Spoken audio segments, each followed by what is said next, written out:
I had dreams to be an astronaut. I still think that would be one of the coolest things you could ever be. But I moved on to another dream, and it was probably one of my biggest dreams as a kid.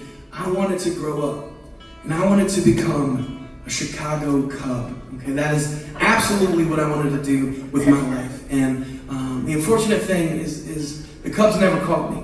Okay. And it's kind of sad to think about that. I don't know if you're aware of the Chicago Cubs, Major League Baseball organization, but they did not win the World Series. This is the championship of baseball, the thing you're supposed to win once in a while. They did not win it for 108 years.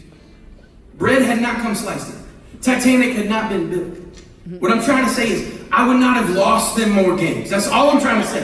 They could have called me, and they never did. Their life. So I moved on.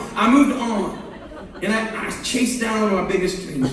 Someday I wanted to grow up. I wanted to find the right girl. I wanted to settle down. I wanted to become a dad. And y'all, it happened. I became a dad in every one of y'all's favorite year of all time. 2020. That's right. Right in the middle of the pandemic, man. Right there. God said, you think this is crazy? Get ready for parenthood. You know what I'm saying? This is crazy. And I thought I knew it, man. There are about 25 books written about parenthood. I don't know if you've read them. I read all of them. And they did not prepare me for everything. Okay, this is the truth. There was so much I was missing. See, when my son was getting ready to be born, he was right side up in the womb. This was not covered in my books. I thought that was good, man. Like, pop, he's ready to go. This is not the case. He needs to be upside down.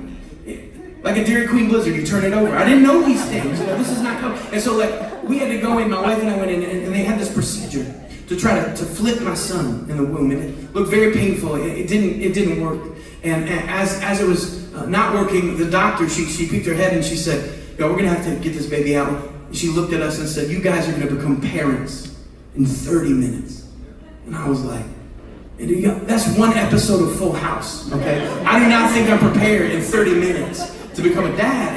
And so I started freaking out a little bit, right? I'm thinking, man, all these deep thoughts. And then I realized my wife, she's the one doing everything in this situation, right? And so I realized I needed to calm myself. I prayed, put on my mask. I was just honored to be there in the middle of the pandemic. And I walked into the surgery room, and I walked right up to my wife. And I said, love, what can I do? What would help you the most right now? And she said, can you hold my hand? Can you sing to me? And I said, yes, I can do those two things. And so I did. I started to sing. Live Like That was the song she wanted to hear, one of her favorite Sidewalk prophet songs. And as I'm singing, there's this partition, this curtain between the surgeons and myself. And I see the surgeons, I'm singing, and they start to peek up over the curtain.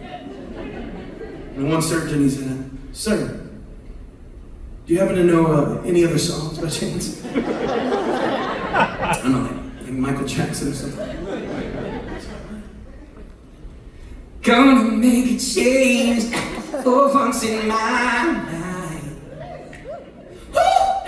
It's gonna feel real good. Gonna make a difference. Gonna make it right. And it was like a dance party broke out in the surgery room. Okay, the surgery room. Woo! And then all of a sudden, in the middle of this party, I hear my son. He's crying, and I look over, and there he is. He's so beautiful and so purple. And I was like, is that normal? And they're like, yeah, it's cool. And then they took him, and they weighed him, and they measured him. And they put him in my arms, God. And I got to sing to my son. I sang my favorite hymn of all time. Go Cubs Go, to my son. That was the second song I ever sang to my son. The first song I ever sang to my son and my daughter when she was born was Come Thou Fount of Every Blessing. And I sang like a prayer over him. And then the nurse, she took him and she laid him on his mom. And when she laid him on his mom, the nurse looked us right in the eyes and she said, I can tell you guys love this boy so much already. She said, but isn't it cool that Jesus loves him even more? And then she said, isn't it awesome that God would give us his only son so we can know what love like this is? And I looked at her and I said, who are you? Are you touched by an angel right now? I don't know what's going on. But I knew that God in that moment had given me some wisdom. So we went around